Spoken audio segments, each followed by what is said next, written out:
एक अंधी माँ की दर्द भरी कहानी। एक कस्बे में एक विधवा अंधी औरत रहती थी। उसका एक बेटा था जिसके पालन पोषण की सारी जिम्मेदारी उसके कंधों पर ही थी। वह अपने बेटे को पढ़ा लिखा कर एक बहुत बड़ा आदमी बनाना चाहती थी, इसलिए उसने उसका दाखिला कस्बे के सबसे अच्छे स्कूल में किया। वह दिन रात मेहनत करती ताकि बेटे की स्कूल की फीस दे सके।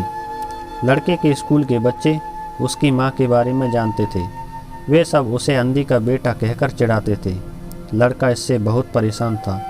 उसे अपनी माँ पर शर्म आने लगी थी। वह उसके साथ कहीं भी आने जाने से कतराने लगा था। जब लड़का बड़ा हुआ तो उसकी शहर में अच्छी नौकरी लग गई। उसने अपनी माँ से वादा किया कि शहर में मकान लेकर वह उसे लेने आएगा, लेकिन वह शहर गया तो फिर लौटकर वापस नहीं आया। उसकी अंधी माँ उसका इंतज़ार करती रह गई।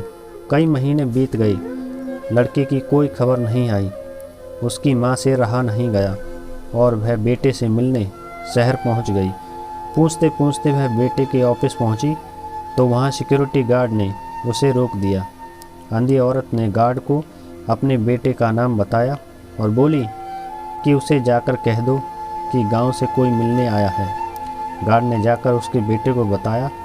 बेटे ने ऑफिस की खिड़की से देखा तो उसे अपनी माँ गेट के बाहर खड़ी नजर आई। वह ऑफिस में सबके सामने अपनी माँ की वजह से शर्मिंदा नहीं होना चाहता था। उसने कहलवा दिया कि वह ऑफिस में नहीं है। अंधी औरत वहाँ से चली गई। शाम को वह लड़का ऑफिस से घर जाने के लिए निकला। रास्ते में एक जगह काफ़ी भीड़ जमा थी। वह अपनी गाड़ी रोककर भीड़ के पास पहुँचा तो बीच सड़क में उसने अपनी माँ को मरा पाया।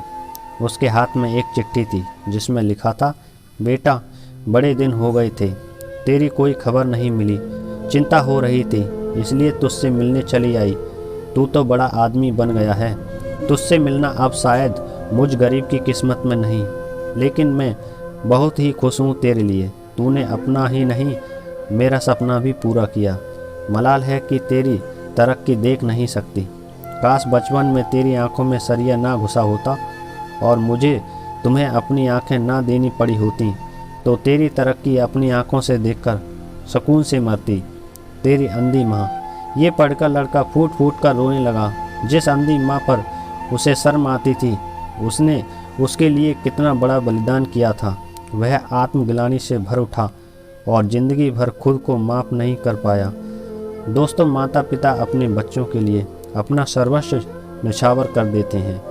उनका हमें हमेशा सम्मान करना चाहिए। इस कहानी के बारे में आपकी क्या राय है, हमें कमेंट सेक्शन में ज़रूर बताएं। Thank you, wish you all the best.